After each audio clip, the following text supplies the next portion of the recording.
Ser podcast. De Generaciones, con Marta Nebot.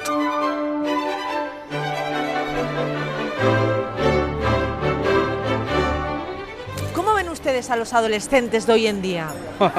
Pues desmadrados. Un desmadre total. Pero, a ver, descríbame eso, ¿a qué se refiere? No, bueno, nos referimos a que la juventud ha cambiado mucho. La forma, hombre, yo a lo mejor soy el menos indicado para hablar porque yo ya tengo 70 años y en mi época era distinto, la juventud era distinta. Para mí mejor. ¿Antes era mejor que usted? Para mí sí. ¿Por qué Claro. era mejor antes?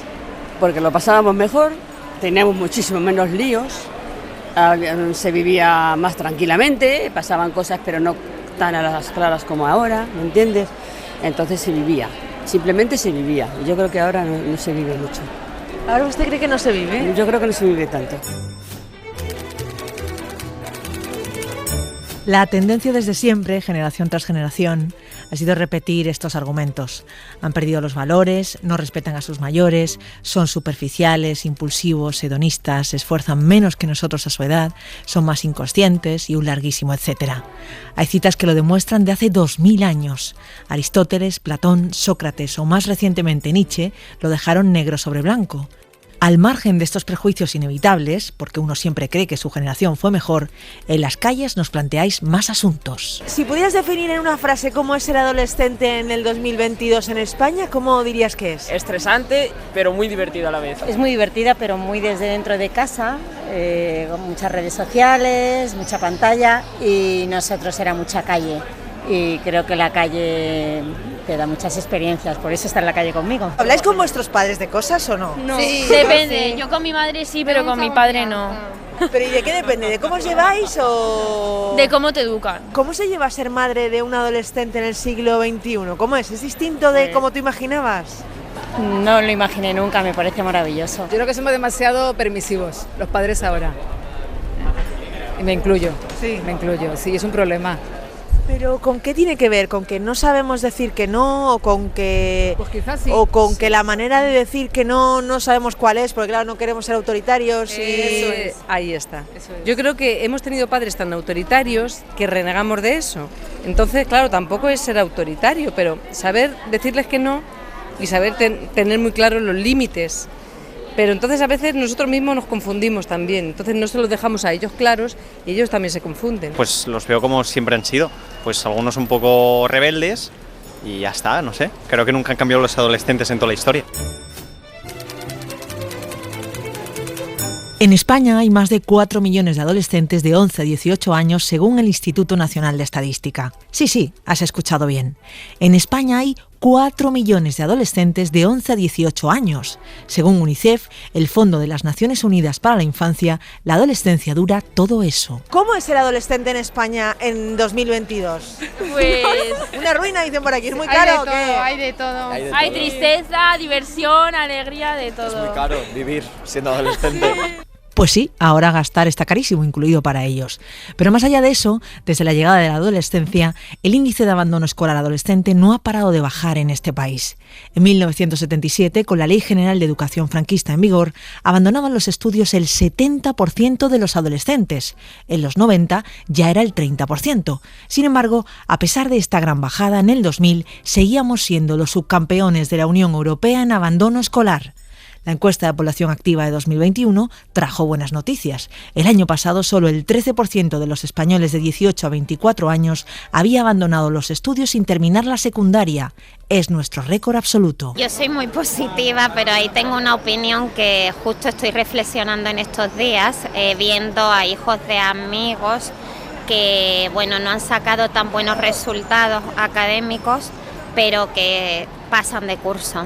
Entonces ahora se pasa con 2 asignaturas, antes no pasábamos, igual había gente que abandonaba antes, ahora los padres están más pendientes y se les explica que es importante para ellos, pero creo que ahora es un poquito más fácil el continuar, hay menos exigencia. Muchos piensan eso. Los expertos dicen que la bajada de exigencia nos equipara a Europa y ayuda con la actual exigencia de títulos de un mercado laboral cada vez más competitivo. Pues me parece fantástico. Lo único que creo que ahora mismo hay como una sobreinflación de títulos. Es como que cada vez para hacer un trabajo menos cualificado te piden estar más cualificado. Y eso también crea como un bucle de que has de estudiar más para conseguir menos de lo que se consigue antes. Sobre el consumo de alcohol adolescente en España, los datos señalan que ahora en conjunto nuestros adolescentes beben menos, pero las cifras de ingestas masivas, es decir, las borracheras malas, han crecido. El tabaco es la segunda sustancia adictiva que más consumen. El 40% ha fumado y aunque casi el 10% lo hace a diario, 400.000 fumadores habituales adolescentes son infinitamente menos de los que habían cuando sus padres y sus abuelos. Sin embargo, el consumo de cannabis ha crecido en las últimas décadas. Es la tercera sustancia adictiva que más consumen.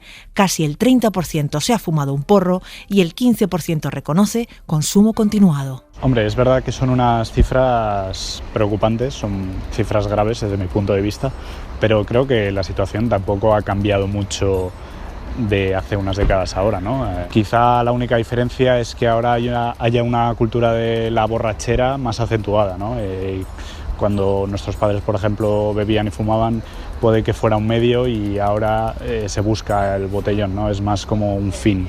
Bueno, la borrachera como fin, como nos decís en las calles, la evasión como objetivo, tal vez puede estar relacionada con que España es el país europeo en el que los adolescentes tienen más problemas de salud mental. Repito, España es el país de Europa en el que más adolescentes están perdiendo la cabeza. El 20%, 2 de cada 10, es decir, 800.000 adolescentes españoles padecían trastornos mentales en 2019 y estaban medicados. Sufren sobre todo ansiedad y depresión. Creo que no se habla suficiente de la salud mental. Es algo que sigue siendo muy tabú. Es muy tabú todavía decir voy al psicólogo, cosas así, que es una cosa muy normal y que debería estar muy normalizada. Tienes 12 años y en nuestro instituto, por ejemplo, no había nadie con quien pudieses hablar. Se ven cosas y no hay nadie con quien puedas hablar, etc, etc. Entonces, creo que es algo de lo que debería hablarse, que debería normalizarse, que es algo que pasa y que le pasa a la mayoría de gente. En cualquier caso, los adolescentes no son las únicas víctimas de la desatención de la salud mental en España. Aquí nunca hemos hecho mucho caso ni a la salud mental ni a la salud sexual. La primera gran encuesta sobre salud mental en España tiene solo 20 años. De antes no hay datos. La única encuesta nacional de salud sexual se hizo en 2009 y nunca más. Yo creo que aquí son dos cosas. Una, que ahora hay mucho más psicólogo que antes, entonces se conocen muchas más cosas que antes igual pasaban pero no se conocían, y que ahora los adolescentes están como bajo muchos más estímulos que antes, con redes sociales y tal, perciben un mundo mucho más amplio, entonces es como que aspiran a más cosas y se deben sentir más frustrados. Es probable que este señor tenga razón. Ahora miramos a la salud mental, cosa que antes no hacíamos, pero también es rigurosamente cierto que la salud mental de nuestros adolescentes sencillamente ha empeorado.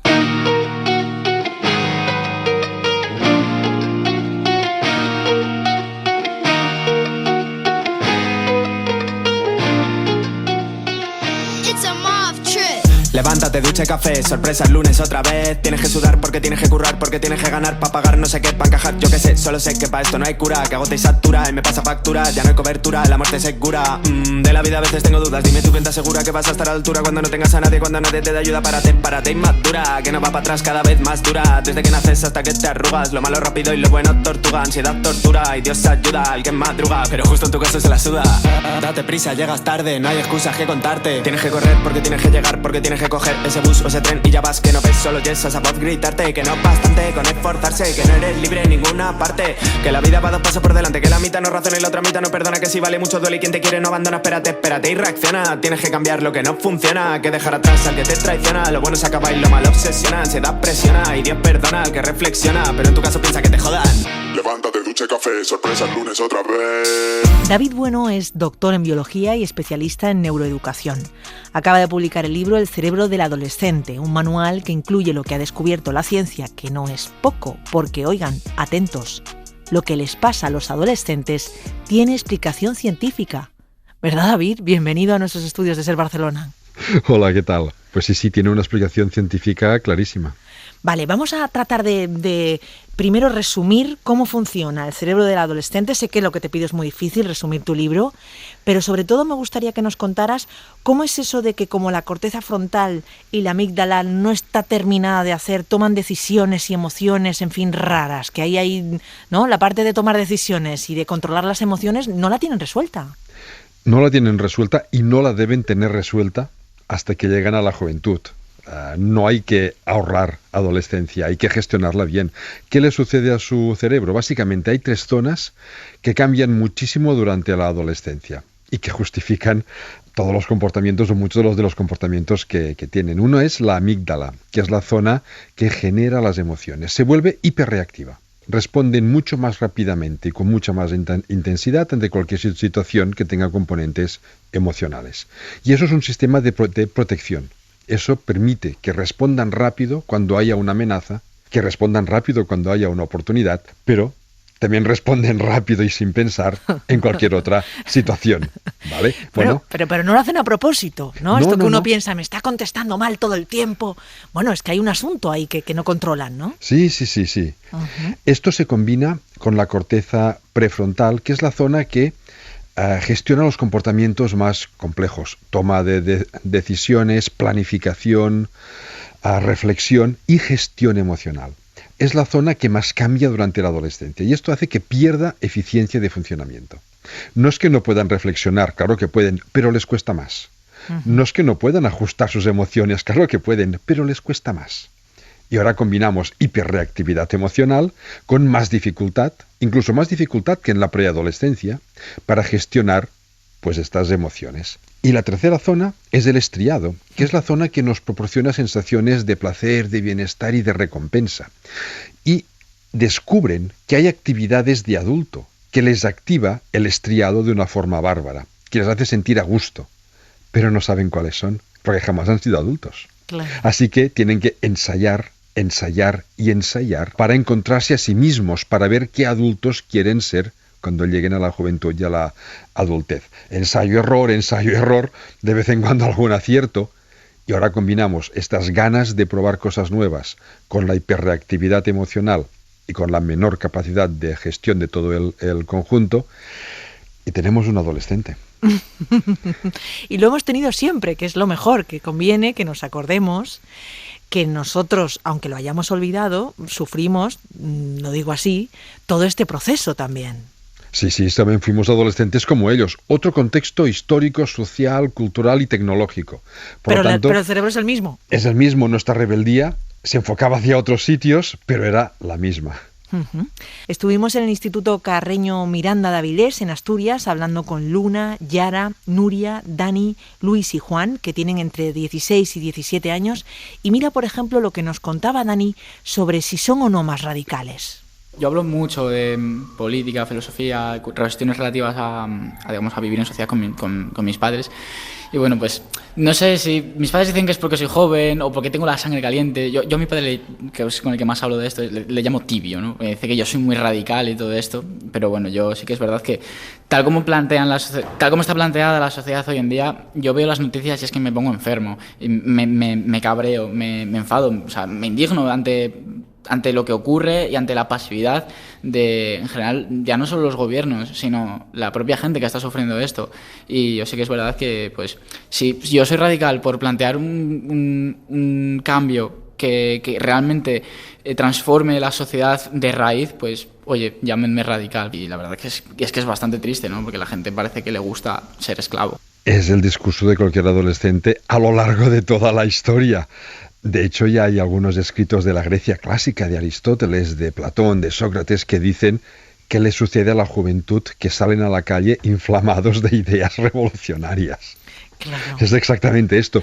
Es imposible que cada vez seamos más revolucionarios o cada vez más perezosos. También lo decían algunos griegos clásicos, está escrito, ¿eh? Es imposible. Como especie nos hubiésemos extinguido haría ya milenios y seguimos aquí. De hecho, es que el día que los adolescentes no sean radicales o que no haya adolescentes radicales, ese día sí debemos preocuparnos de verdad. Porque es la época, es la edad en que su cerebro está buscando quiénes son. Y para eso tienen que contrastar lo que se les ha explicado lo que están viendo y tienen que pasarlo por su propio tamiz. Y eso significa muchas veces pues enfrentarte a tu entorno, para encontrarte a ti mismo por oposición a tu entorno. Y a esto se suma que los adultos cada vez somos menos radicales, y eso también lo tiene un motivo en el cerebro. El cerebro se va haciendo conservador con la edad, simplemente porque nos cuesta más adaptarnos a los cambios. Y eso también es ciencia, ¿eh? Eso no es solo política. No. Hay trabajos chulísimos sobre esto que demuestran que en general todos nos volvemos más conservadores con la edad. Claro, quien lo era muy poco en la juventud seguirá siéndolo poco después, pero lo será más que cuando era joven. Sobre la importancia de la educación en valores, en concreto en feminismo, esto es lo que nos decía Yara, que tiene 17 años. Yo desde que entré en el instituto, en primero de la ESO, ya nos empezaron a dar charlas sobre el feminismo. Yo es algo que personalmente me interesé pues desde que me empezaron a comentar sobre ello, y ya en segundo de la ESO yo ya estaba yendo a manifestaciones feministas con mis amigas, con pancartas, declarando derechos y de todo. Y creo que es algo muy importante, la verdad, que las niñas desde más pequeñas empiecen a tener esa conciencia, porque muchas veces yo veo a niñas más pequeñas que como sus padres y como en clase no hablan sobre ciertas cosas, después de mayores lo asumen y no son capaces a mirar más allá de lo que le han enseñado. Es crucial. Todo lo que aprendemos, todas las experiencias que vivimos quedan fijadas en nuestro cerebro en conexiones entre las neuronas. Es el sistema que tiene el cerebro para almacenar conocimientos, experiencias y valores. Y una vez quedan fijados, los podemos después matizar, suavizar, pero cambiar radicalmente es muy difícil, porque ya están ahí puestos. El cerebro lo tiene muy fácil para hacer conexiones nuevas y adquirir conocimientos nuevos, pero muy difícil para deshacerse de los que ya tiene. Entonces, si un adulto, yo mismo, con mis 50 y tantos años, me doy cuenta de que tengo, por ejemplo, pues algunas, uso un lenguaje sexista sin darme cuenta, porque así lo aprendí cuando era niño, pues yo puedo cambiarlo. Pero jamás lo cambiaré tanto como un adolescente que ya se esté educando ahora en una igualdad.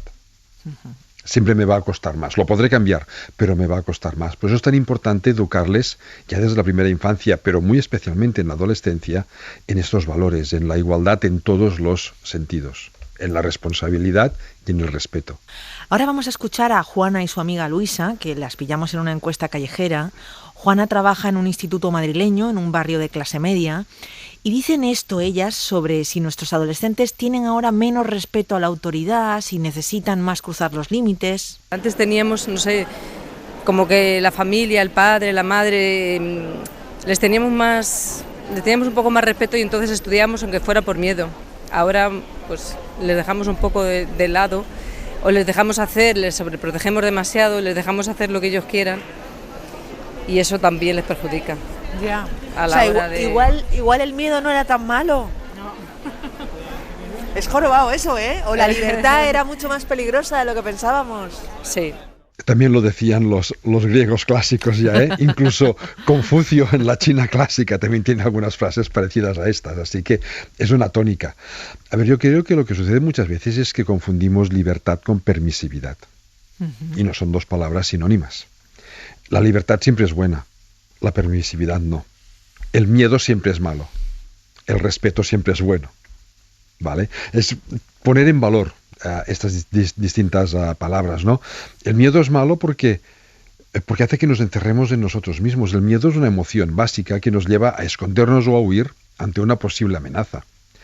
Educar a través del miedo, estamos formando o estaríamos formando personas, si lo hiciésemos así o cuando se hacía así, personas poco empoderadas, con poca capacidad de transformación incluso de sus propias vidas, encerradas en sí mismas, que eso es lo que nos lleva el miedo. La libertad es capacidad de decisión reflexiva, que no es exactamente, no tiene mucho que ver con dejarles hacer lo que les dé la gana. Un adolescente, y hay también pruebas de ello, un adolescente sin límites no madura tan bien, porque justamente lo que está buscando es encontrar límites para romperlos.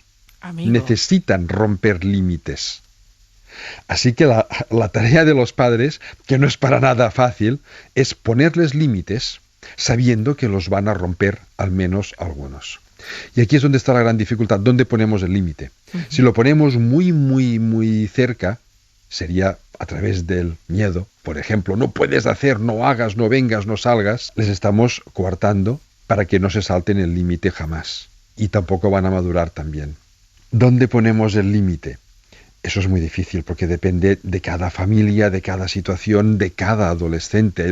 Hay adolescentes muy lanzados que a lo mejor tenemos que ponerles un límite más corto para que no sufran daño. Y otros más tímidos e introvertidos que el día que se saltan su primer límite, casi hay que aplaudirlos porque es bueno que se salten alguno más. No es dejarles de hacer lo que les dé la gana, es pensar con ellos para que se responsabilicen. Pongo un ejemplo, es un ejemplo muy en clave personal, pero el primer día que mi hijo mayor, ahora tiene 23 años ya, pero el primer día que nos pidió para salir con los amigos por la noche, debería tener, 15 años, nos dijo, ¿a qué hora tengo que volver a casa? Con mi esposa, con su madre, lo hablamos y dijimos, mira, le diremos que a la 1 de la madrugada, porque para él parece ya que es al día siguiente, claro. Es más tiempo y tampoco no es tan tarde, ¿no? Al menos con los parámetros actuales. Pero se lo preguntamos, oye, ¿tú qué hora crees que tienes que volver a casa? Dice, hombre, yo a las 12. Pues vale, a las 12 llegó a la 1:15. Oh. No le dijimos nada. Y al día siguiente nos dice, oye, llegué un poquito más tarde. Sí, ya lo sabemos, llegaste a la 1:15. Mira, ¿sabes qué? Como nos hiciste sufrir, si otra vez tienes que volver más tarde, avísanos. Alguna vez ha vuelto a llegar más tarde de lo que nos había dicho, pero incluso ahora con 23 años nos mandan WhatsApp.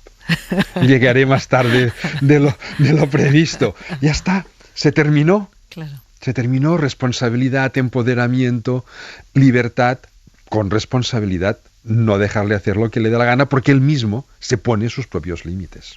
Sí, y no tomárselo personal, ¿no? Interpreto yo de lo que me dices, porque yo conozco a mucha gente que pone el horario de vuelta como algo personal y si llega un cuarto de hora tarde, claro, se está cachondeando. Sí, bueno, sí. ¿No? Los adolescentes tienen la tendencia a cachondearse muchas veces y también es bueno que lo hagan, por supuesto. Sí, pero como dices tú, igual hay que poner el límite sabiendo que eso va a suceder y así luego no te enfadas tanto, claro. Sí, por supuesto, por supuesto. O cuando a veces nos echan de su habitación con malas palabras, no va con nosotros. Es que no ha podido controlar ese momento. Por supuesto no debemos tolerarlo, pero no reñirles en ese mismo instante. Esperar a que se tranquilicen y después reflexionar con ellos cuando sean capaces de darse cuenta de que no era la mejor forma de conseguir su intimidad, que tienen todo el derecho a intimidad. Uh-huh. Con Raquel, que es madre de mellizos adolescentes, y su hija Aitana, hablamos sobre cómo es adentrarse en la nueva gran diversidad sexual. La verdad es que yo me imaginaba que si algún día pues ellos me manifestaban o me decían que tenían alguna tendencia sexual, ¿no? que fueran gays o lesbianas o... Pues yo lo viviría de una manera diferente porque pensaba que ya lo habría detectado, que sería algo como mucho más natural, que había surgido, y en realidad ahora lo viven como un abanico de posibilidades, casi como un catálogo. Nos explota un poco la cabeza con esas cosas porque, no sé, pensamos como que les falta como la experiencia, o sea, como es que se definen como muy pronto, ¿no? Desde la teoría, y no desde de las sensaciones, desde la vivencia. Yo creía que si algún día ellos tenían una inquietud, nacería de una vivencia, de haberse enamorado, de haber sentido, y entonces a partir de ahí buscarían por qué se sienten así, y no como al revés, ¿no? El probar la experiencia es buena, es la forma de que se encuentren a sí mismos. Pero aquí estamos luchando con un aspecto que es difícil y no es beneficioso. Y es todo lo que pueden conseguir a través de Internet, que está dando unos modelos de sexualidad que se alejan de la realidad. Sexualidad y afectividad deberían ir unidos. Por supuesto pueden ir por separado, pero en la adolescencia su aprendizaje debería ir unido. Y eso ya restringe los ensayos que uno puede hacer. Claro. Y eso es lo que deberíamos transmitirles las familias y también desde los centros educativos, desde los programas educativos, cuando hay educación sexual. De hecho, debería ser sexoafectivo o afectivo sexual. Y por último vamos a escuchar a Dani, que tiene 17 años, que nos dice esto sobre el exceso de presión sobre ellos, sobre nuestros adolescentes, por el contexto económico en el que vivimos.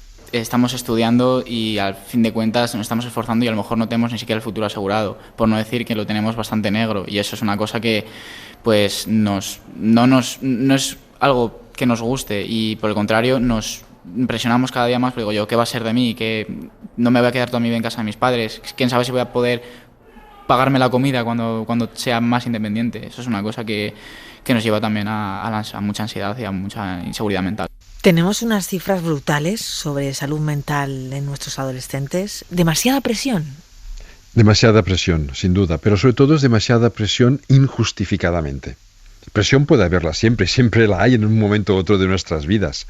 El problema es cuando les estamos obligando a estudiar 12 asignaturas cada curso, a sacar buenas notas, porque si no sacas buenas notas pareces que después no podrás hacer nada. Y al mismo tiempo, y eso es culpa toda de los adultos, les estamos lanzando mensajes de es que ahora todo es más difícil, es que no vas a encontrar trabajo, es que eso aumenta el estrés a cualquiera. Y los adolescentes ya tienen por sí mismos, también fisiológicamente, el estrés un poquito más elevado que los adultos o que los niños y las niñas. Entonces lo que hay que vigilar muchísimo son estos mensajes que aparte tampoco no son ciertos. ¿Qué significa que el futuro sea negro? Es del mismo color que ha sido siempre. Pasa que nos empeñamos en decir que ahora es más negro que antes cuando el contexto es diferente, pero al final cualquier adolescente que se haya encontrado a sí mismo encontrará su sitio en la sociedad. Y ya es de ultimísima, que le digo siempre a mi hijo, la ultimísima. ¿Cuándo se deja de ser adolescente? ¿Cuándo se convierten en adultos? Mira, hay dos procesos. Uno es biológico, cuando todas esas zonas del cerebro que hablábamos al principio maduran. Y aquí hay un proceso biológico que podemos ayudar desde fuera, cada vez que les permitimos que tomen decisiones, que generamos un ambiente reflexivo a su alrededor.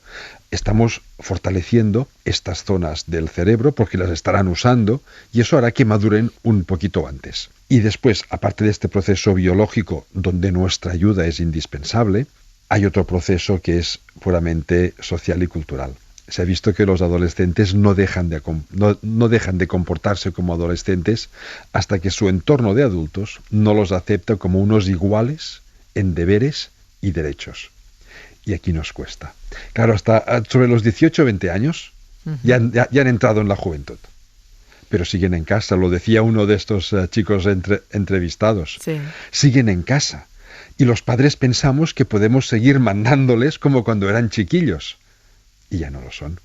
Son otros adultos. Casi tendría que convertirse en un piso de estudiantes donde compartimos normas, compartimos espacio, compartimos confianza, compartimos alegría y respetamos las decisiones de unos y de otros, porque ya deben tomar sus decisiones. Si no les empoderamos, si no les damos este espacio, la adolescencia se va a alargar y no va a ser beneficioso ni para ellos ni para los padres, por supuesto. Gracias, David. Un placer. Lo mismo.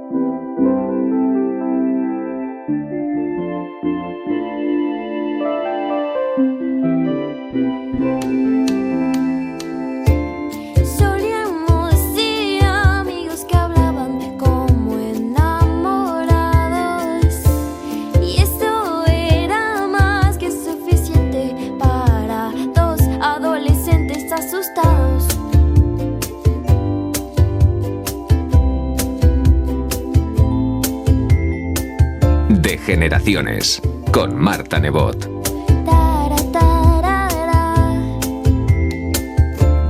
Agarrábamos nuestras manos sudorosas, pegajosas. Te amo más que ayer, pero no más que mañana. Y para hablar de cómo es ser adolescente en la España de 2022, aquí y ahora, hemos invitado a Adriana, que tiene 13 años, a Álvaro, que tiene 17, a la madre de Adriana, Beatriz, que ahora le preguntaré qué edad tiene, si quiere decirlo, pone cara de que no, y al padre de Álvaro, José, que resulta que son pareja. Es decir, que aquí hay niños de unos y de otros, que se conocen y han convivido, y que además tengo que añadir que Álvaro no está en el estudio porque resulta que Álvaro está en Benidorm de viaje de fin de curso porque acaba de hacer la EBAU, que por cierto le ha ido muy bien. ¡Enhorabuena! Muchísimas gracias. Se oye la piscina de fondo. Álvaro, te lo estás pasando bien, ¿no? Me lo estoy pasando muy bien, sí. Bueno, me alegro. Muy bien, terminadas las presentaciones, vamos al tema. Adriana, yo quiero empezar contigo. Vale. Recuerden, Adriana, 13 años. ¿Cómo es ser adolescente, Adriana? Realmente no sé describir el sentimiento, pero no sé, es como... Es que realmente yo creo que esta edad luego la valoras ya una vez has crecido, porque desde que eres muy pequeño es como, wow, yo quiero ser adolescente, porque siempre ponen en las películas y todo como que es la edad más guay. A ver, yo acabo de entrar en la adolescencia, entonces tampoco puedo hablar mucho, pero no sé, a mí tampoco me parece muy para tanto, pero siento que esta edad luego me voy a arrepentir si no la disfruto bien. Bueno, pues se trata de disfrutar y se trata también de tratar de describirlo. Tenemos a una persona, a una chica del Instituto Carrero Miranda, como decía de Avilés, que lo describe así. Creo que también una cosa que nos produce mucha ansiedad a los jóvenes es el hecho de tener relaciones de cualquier tipo, ya sea amorosas, de amistad, y es algo que siempre... Un joven dice, me da ansiedad esto, me da ansiedad lo otro, cuando se está dispuesto a una situación en la que tiene que relacionarse con otras personas, que tiene miedo del qué pueden decir esas otras personas, de cómo tiene que actuar para caer bien o qué tiene que ponerse, que eso es algo que, aunque muchas veces no admitamos, nos suele afectar mucho. Y en cuanto a hablar sobre esto con nuestros amigos y nuestros padres, creo que es bastante difícil para todos, sobre todo con nuestros padres, porque muchas veces ellos no entienden, porque bueno, vienen de otra época, no entienden cómo a nosotros nos puede afectar tanto los comentarios que pueden hacer los demás sobre nosotros, y por eso siempre los amigos son un apoyo es indispensable para afrontar estas situaciones, porque cuando tú tienes a alguien cercano con quien poder hablar de tus inseguridades, lo puedes llevar mucho mejor, y aún así sigue siendo muy complicado. Adriana, te veía sentir todo el tiempo. Yo sé que esto es la radio, que hay un micrófono y demás, pero vamos a atrevernos un poco. Esta chica se ha atrevido mucho. ¿Es difícil relacionarse? ¿Qué es lo que te resulta difícil? A ver, yo por lo general soy una persona bastante tímida y que me da pues mucha cosa relacionarme, me avise mucha gente y etcétera. Luego tengo un círculo cercano bastante grande, o sea, no tengo bastantes amigos, pero sí que es verdad que a la hora del momento me da mucha cosa, mucha vergüenza, no sé, mucho pudor por el qué dirán, o sea, porque a lo mejor llegas a un sitio y te miran de una forma y ya estás como todo el día pensando por qué me habrán mirado así, he hecho algo mal, tengo que cambiar para arreglarlo. Y también es verdad que tiene mucha razón en lo que ha dicho, lo de los amigos, porque es que eso yo lo valoro muchísimo. Tener un amigo que te escuche, es que eso es maravilloso, porque así ya no te lo tienes que tragar todo para ti mismo. Evidentemente, a lo mejor no le vas a contar todo, pero es muy valioso eso, y poder contarle a alguien tus problemas y etcétera. Claro. ¿Tú crees que influye el que las relaciones ahora sean más virtuales, menos en persona, que tengáis tanta relación por las redes sociales, por los mensajitos, por no sé qué, en que sea todavía más difícil eso, empezar a superar los pudores y las vergüenzas y estas cosas? A mí me resulta incluso más fácil a veces por chat y todo, porque es que realmente puedes pensarte bien lo que dices, porque al escribirlo puedes estar borrar. un rato, claro, puedes borrarlo, eliminar un mensaje o cualquier cosa, pero al hablarlo, una vez lo has dicho, ya si has dicho algo mal es como puf. O sea que a lo mejor sí es verdad, que eso da más vértigo, ¿no? El Claro. poder relacionar de esa manera, luego hacerlo cara a cara, Claro, lo luego pone hacerlo más cara a difícil. cara, claro. Vale, y tenemos a Álvaro, que tiene 17, que está en otra etapa, digamos, de la adolescencia, aunque hay que decir que según UNICEF la adolescencia va de los 10 a los 19 años, o sea que estás todavía ahí, Álvaro. ¿Tú cómo lo has vivido ya en esta posadolescencia? ¿Qué me dices como lo más difícil que te ha tocado como adolescente pasar? Hombre, sí que es verdad que relacionado con todo esto que estábamos hablando, el relacionarte con gente, conocer gente, es un poco complicado porque, sobre todo, bueno, tus amigos pues ya sabes que tienes una relación, que todo va bien y ya está, pero conocer gente, ir a sitios nuevos y todo eso pues es una situación un poco complicada, porque sí que es verdad que a lo mejor intentas ser tú mismo, pero al mismo tiempo como no ser juzgado, porque alguna vez sí, tú haces una cosa que te gusta pero te juzgan, ya te sientes mal contigo mismo. Luego, pues no sé, es una etapa también en la que pues queremos hacer como muchas cosas en muy poco tiempo y hay una mezcla de sentimientos un poco rara, porque si te dejan hacerlo, pues genial, eres el más feliz del mundo. Si no te dejan, te enfadas, pero al mismo tiempo dices, ¿y si tienen razón? Entonces es como un caos todo, pero Claro. bueno, se puede ir llevando. Entonces, dicho esto, ¿las exigencias estéticas de la era digital tampoco ayudan? Esto de que estéis todo el tiempo viendo gente ultra mega guapa por todas partes, ¿alimenta las inseguridades? Sí. yo- Perdóname, Álvaro, que estaba Adriana lanzada. Dime, Adriana. En este caso, por ejemplo, a mí sí me influye bastante y yo diría que a la mayoría de población, sobre todo, esto ya sí que no sé, imagino que los chicos también, pero desde mi punto de vista como que las chicas tendemos más a compararnos porque encima te metes en redes sociales y ves a todas que son guapísimas, que tienen un cuerpo perfecto y claro, muchas veces eso ni siquiera es real, o sea que es o Photoshop o luego la pose y todo, pero ya es una cosa que las ves y te preguntas, ¿por qué no puedo ser yo así? ¿Por qué no soy yo así? ¿Por qué soy como soy y no he nacido tan perfecta? No son perfectas, tú lo has dicho. Claro, muchas veces es Photoshop y todo, pero igualmente... La presión está ahí. Álvaro, Claro. ¿tú qué dices? ¿Hay también presión para los chicos o menos? Sí, a ver, yo creo que más o menos supongo que será igual. Tampoco es el punto de vista de las chicas, pero sí que es verdad que tú ves pues una foto de un chico así guapo que está fuerte y dices, yo quiero también, ¿no? Pero a ver, también hay que trabajárselo, ¿no? Pero bueno, es que hoy en día es verdad que se juzga mucho la apariencia, el físico. ¿Cómo veis vosotros los padres? ¿Cómo veis sus adolescencias con respecto a las vuestras? ¿Cómo ha cambiado el cuento? Pues mira, yo con respecto a lo que comentan ahora, hay una cosa que veo muy complicada. Tú antes tenías a tus amigas, bueno, que normalmente intentaban no juzgarte porque eran tus amigas, pero a lo mejor en tu clase sí que tenías alguna compañera que te decía algo que era inconveniente o que no te gustaba. Pero ahora, si tienes redes sociales, es que te sometes al escrutinio de tus 1.500 amigas en Instagram, porque es que los chavales de hoy en día, mi Adriana no porque es pequeña, pero yo sé que Álvaro tiene un montón de amigos y otras compañeras que tengo que tienen amigas de esa edad tienen un montón de amigos. Subes una foto y te puedes encontrar con que tengas 700 comentarios positivos, pero es que a lo mejor tienes 30 negativos. Y con esta edad es muy difícil para ellos no hacerle caso y digerir los comentarios que te pueden hacer negativos, gente que a lo mejor conoces muy ligeramente, porque es un amigo de un amigo de un amigo que se ha hecho tuyo en Instagram, pero al final el comentario lo acabas viendo. Y yo creo que esto debe ser muy complicado para ellos.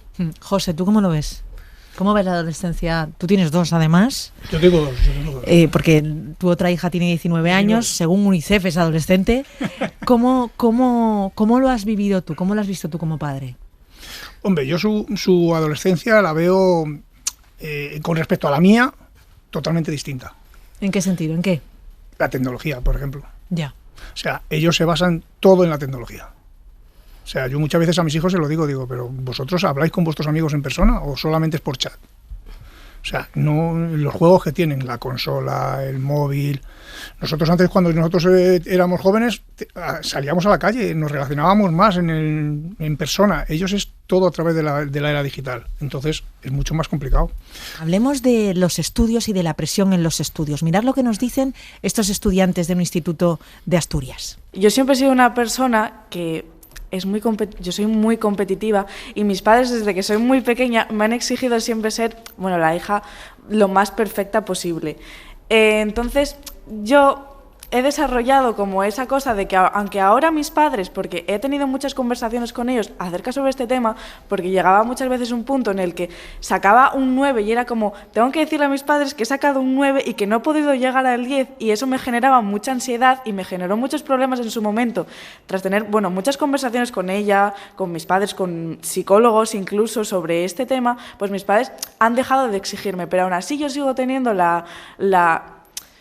como la mentalidad de tengo que sacar la mejor nota posible, tengo que ser superior, tengo que ir mejorando cada día porque si no, no voy a estar satisfecha con lo que hago y eso me produce a veces muchísima ansiedad y muchísimo estrés que muchas veces no soy ni yo capaz de sobrellevar. Yo creo que hay una presión generalizada, tanto por parte de padres, profesores, de absolutamente todo, de estar siempre pegados a los libros. Y si te has tomado un día porque estabas mal, porque simplemente no te apetecía, porque has sacado buenas notas y querías tirarte un día durmiendo entero, te va a carcomer por dentro porque nos han enseñado a que tenemos que ser siempre productivos en todo lo que hagamos y yo creo que eso no es sano. José, ¿tú cómo vives esto de la presión de los estudios de ellos? ¿No hay que presionar tanto? ¿Nos pasamos?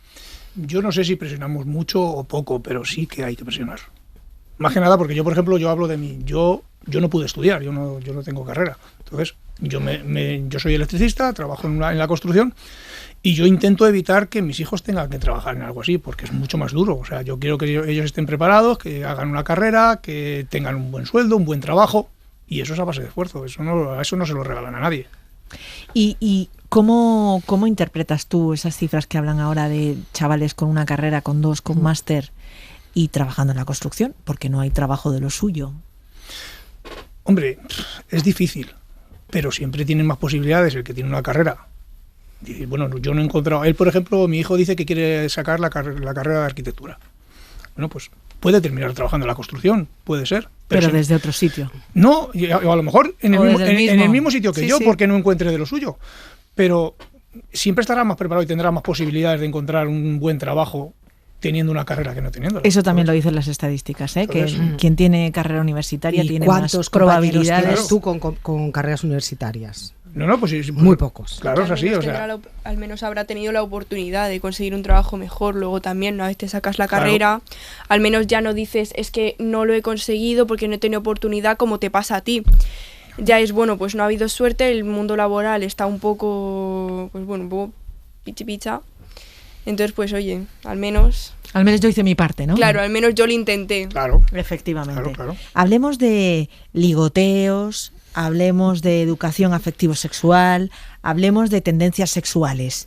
Porque yo me pregunto cómo es entrar en todo este mundo, porque es el salto de la niñez a la adolescencia, en la época de las 1000 opciones. Mirad lo que dicen los chavales de Asturias.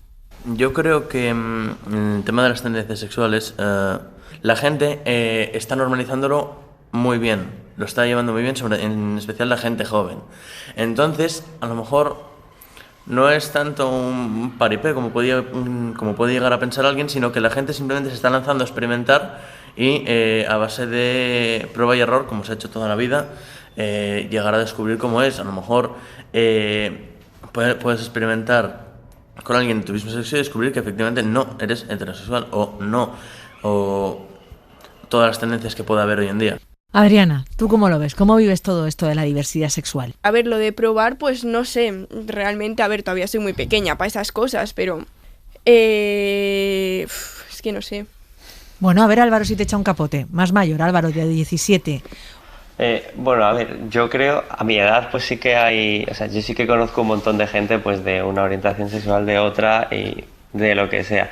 Y sí que es verdad que para esas personas, si no eres heterosexual, pues hay muchas veces que se les juzga y yo entiendo que es complicado, o sea, si se empiezan a dar cuenta de que sienten un tipo de cosa que la sociedad no considera que es lo normal o cualquier cosa, pues es como que les cuesta, porque claro, no debería suponer ningún problema decir, pues mira, soy esto o soy esto otro. Pero sí que es verdad que sigue pasando. ¿Tú crees que sigue pasando, Álvaro? Tú lo has visto, sí, vamos. Sí, yo creo que no tanto como antes, pero yo sí que tengo algún amigo, pues por ejemplo, que pues en el grupito pues sí que se atrevió a decirlo, pero luego como que no se atreven a, ¿sabes? Como a decirlo socialmente por lo que pueda pasar, por si les pasa algo. Entonces, también conozco algún caso en el que se han atrevido a decirlo y ha tenido alguna represalia de, pues ya sea de padres o de amigos o de repente que se les margine. Fijaos, y seguimos en un país en el que el 15% del alumnado dice no haber recibido nunca jamás ni una sola hora de educación sexual, y tenemos comunidades autónomas donde existe el PIN parental y ahí hay batalla para que no exista esta asignatura y para que no se hable de la diversidad sexual, y hablamos de un país en el que casi 7 de cada 10 adolescentes consumen pornografía y acceden a ella por primera vez a los 12 años, y esta es la educación afectivo-sexual que reciben. Dejo esto aquí porque necesito avanzar, tenemos muchos temas y poco tiempo. Quería hablar también de igualdad, de cómo se hace para educar en igualdad en el siglo XXI, con unas estadísticas que dicen, por ejemplo, el Barómetro sobre Juventud y Género de la Fundación de Ayuda contra la Drogadicción 2021, que se hizo entre jóvenes de entre 15 y 29 años, dice que el 23,6% de los varones en 2017 se declaraban feministas y en 2021 ya el 32,8%. O sea, cada vez hay más feministas. Y en cuanto a las mujeres, igual, ahora estamos ya en el 60 y tantos %. Sin embargo, también es verdad que hablamos de que hay un 26% de varones jóvenes que creen que el feminismo no es necesario, un 24% que piensa que el movimiento busca perjudicar a los hombres, y 1 de cada 5 jóvenes varones en España cree que no existe la violencia machista, que es un invento ideológico, y esta cifra es el doble que hace 4 años. Entonces, con este diagnóstico en la mesa, yo pregunto primero a la que me estaba diciendo que sí todo el tiempo, Adriana, ¿hay muchos hombres que piensan que el feminismo es contra ellos, jóvenes que piensan eso? He escuchado bastantes opiniones, sobre todo de gente de mi edad, que yo creo que es más bien porque no se han informado. Sobre todo de a veces que hablas de feminismo, además lo ven como un tema tabú, no sé por qué. Y que hablas de eso y dicen ni feminismo ni machismo, igualdad. Y es que eso no lo entiendo, porque es que eso es gente que no se ha informado. A ver, yo realmente no estoy demasiado informada, pero sí trato de informarme un poco antes de hablar. Y es que comentarios así, o luego ya comentarios de odio directamente al feminismo, como, bueno, no os voy a decir, pero algunos sí que he escuchado. Dime uno, hay horario para poder decirlo, dime. No sé, pues como puta feminazi, yo qué sé, cosas así. ¿Esas cosas os decís entre vosotros en el patio? ¿Cómo es? No sé, pero a mí me han llegado a decir algún comentario así. Cuando hablas del feminismo en el 8 de marzo, a lo mejor que, yo qué sé, mencionas algo y te sale algún comentario, o luego he escuchado gente de decir, ay no, pues es que esta me cae mal porque es que es feminista, no sé qué, cosas así, que es que eso realmente no lo entiendo. O sea, ¿qué necesidad? Si literalmente lo que busca el feminismo es la igualdad, no la superioridad. Pero esas batallas están, digamos, en los patios, están en las puertas de los institutos. Claro. Álvaro, ¿tú también has visto de esto? Sí, yo también. Sobre todo también situaciones en las que a lo mejor pues en clase, en alguna charla o en cualquier cosa así, sale el tema y entonces pues como que comienza un debate y al final acaba en un caos de gritarse unos a otros. Y es verdad que hay situaciones que son así. Bueno, vamos a ir terminando con los datos de salud mental. Tengo muchos, no sé ni por dónde empezar. Empiezo por este, UNICEF 2021, un informe. España es el país europeo en el que los jóvenes tienen más problemas de salud mental. Casi el 25% de los jóvenes entre 15 y 29 años estaba consumiendo psicofármacos en el último año. 1 de cada 4 estaba enfermo y estaba medicado. 1 de cada 4. Y podrían no parar de leer datos de este tipo, ¿no? Y luego además hay un informe de Save the Children que habla de que no hay un acceso real a la salud mental, que eso tampoco hacía falta que lo dijera un informe. Sabemos que la sanidad pública no lo cubre o no lo cubre como se debiera. Yo no sé qué pensáis de esto y en particular me gustaría escucharte a ti, Adriana, que quieres ser psiquiatra. A ver. Sí, psiquiatra o psicóloga. A los jóvenes también se nos quita más importancia porque como somos pequeños no tenemos supuestamente no tenemos ningún tipo de problema ni nada, y luego también a la hora de pedir ayuda es complicado porque claro, tú estás pasando por una mala época y ¿qué le vas a decir a tus padres? Si es que a lo mejor se lo dices y te dicen eso es una tontería, se te va a pasar en una semana. Entonces ya es el miedo de pues es que ¿para qué le voy a decir algo? Es que a lo mejor me dicen algo, o a lo mejor lo estoy exagerando, solamente estoy siendo dramática, estaré teniendo una mala semana, una mala racha. Entonces yo creo que además la salud es que no lo cubre. Es que deberían darle mucha más importancia, porque es que la salud mental es tan importante como la física. Sobre todo porque ahora también la tasa de suicidio ha subido muchísimo. Sí, señora. Y es que es un tema súper grave, que es que la gente no le da la importancia necesaria. Los padres deberían hablarlo también con sus hijos para preguntarles pues cada X tiempo que qué tal se encuentran, luego tener confianza, o ya si no quieres con tus padres, con un amigo, porque es que luego la gente que se suicida y etcétera, es que mandan señales. El tema es que no sabemos captarlas. Por eso luego también, y luego los psicólogos del colegio tampoco hacen nada. En esta línea de lo que decías, se suma un estudiante del Instituto Carreño Miranda de Avilés. Vamos a escucharle. La ayuda psicológica, en general, tu bienestar mental a día de hoy es solo si tienes dinero. Bueno, como el resto de cosas en la sociedad en la que vivimos, pero esto a día de hoy es algo que está muy marcado. Y claro, un psicólogo privado, pues para una familia que no llega a fin de mes, que se está muriendo de ansiedad porque el padre no le da para trabajar todo lo que tiene que trabajar, a lo mejor tiene 2 trabajos, la madre o está en paro o también trabaja bajo condiciones precarias, pues es difícil y no nos podemos permitir, o ese tipo de familia no se puede permitir un psicólogo privado que es una fortuna, a fin de cuentas, no solo a la semana sino al mes. Entonces es una cosa que también hay que cambiar y la verdad que es muy triste que la gente no pueda resolver el problema porque es la pescadilla que se muerde la cola. Soy pobre, estoy triste, no puedo pagarme la ayuda porque soy pobre y sigo estando triste.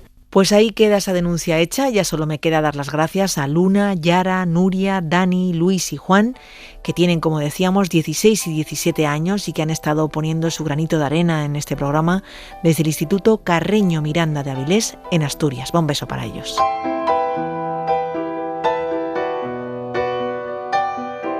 Y mientras suena este tema tan sentido elegido por Adriana, nuestra adolescente invitada, los imprescindibles datos de acoso escolar.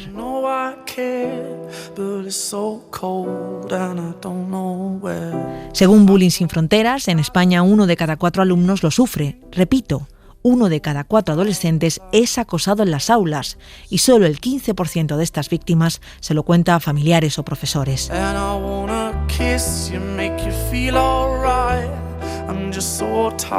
Desde que se registra el acoso escolar en España, no ha parado de crecer. Con la pandemia, el número de casos se ha disparado. Nosotros encontramos uno, sin buscarlo.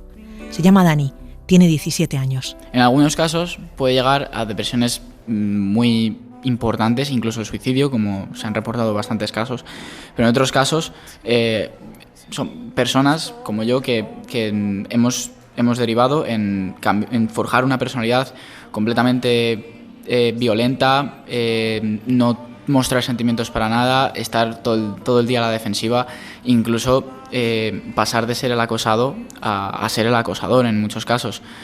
Ya no necesariamente en el instituto, pero sí ser un matón de barrio y juntarte con 4 colegas y al primero que te mire mal, pues meterte en un problema, una pelea con él, porque es todo lo que has sufrido durante años. Ahora sientes odio, sientes rabia y quieres enfocarlo hacia los demás.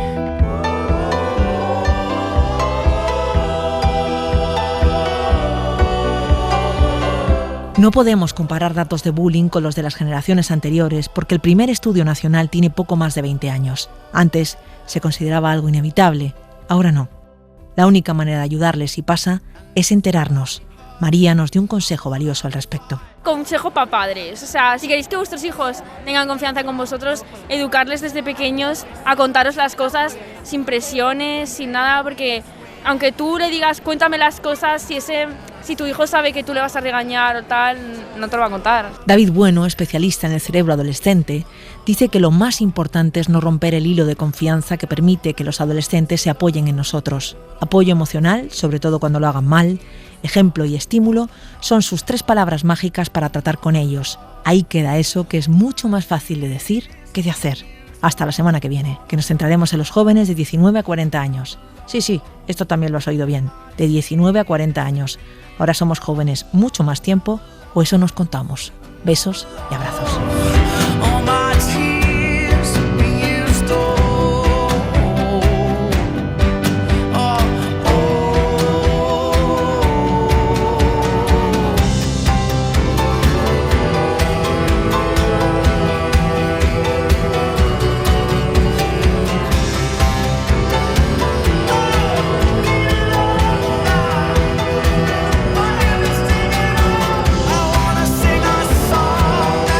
Just